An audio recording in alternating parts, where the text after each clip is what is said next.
Hello, I'm Jordan Midler and welcome to Radge Quit Show about video games, this week specifically licensed video games. Licensed video games are just terrible. More often than not, they were rushed out in time for some poxy film or TV show, and the games themselves resembled the property about as much as Robbie Coltrane resembles PS1 Hagrid. But every now and then someone would fall asleep at a publisher, and an actually good licensed game would fall through the cracks and into the shops. Here are a few of my favourites with a couple of caveats: no Cory in the House or Mean Girls for DS, because how good they are goes without saying. Also no superhero games because we'd be here for a million years. Hercules is the story of the world's strongest ginger and his flying horse as they do battle against Hades in a bid to save the soul of the girl that Herc fancies.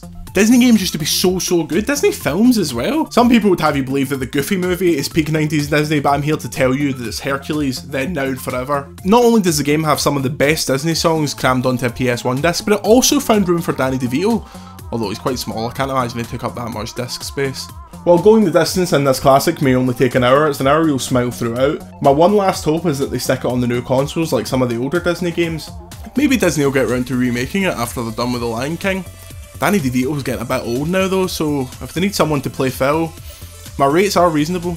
Remember those terrible South Park games? Oh yeah, I remember. The foul-mouthed foursome have been on TV almost as long as I've been alive, and while the show is still as provocative and sharp as ever, it had never been given the treatment it deserved in video game form. In fact, some of the previous South Park games were some of the worst to ever grace a console. Thankfully that was rectified with the fantastic South Park The Stick of Truth. Not only was it detailed and a challenging RPG, but it was so well written and hilarious thanks to the hands-on approach of series creators Trey Parker and Matt Stone. The game's like a museum for those of us that have been with the show since Chef's Chocolate Salty Balls all the way up to the Human Centipede. Now if they can do that for South Park, Team America FPS anyone? Scott Pilgrim vs. the World the game is a pixelated retelling of the story of Scott's battle for the heart of Ramona Flowers against her 7 evil ex-boyfriends. 7 evil exes, sorry. The game was based on the art style of the original graphic novels, and much like the film, it's a send-up of the classic 8-bit and 16-bit era of video games. The only problem is, unless you bought it back then, you're shit out of lives because it's been delisted from all digital storefronts.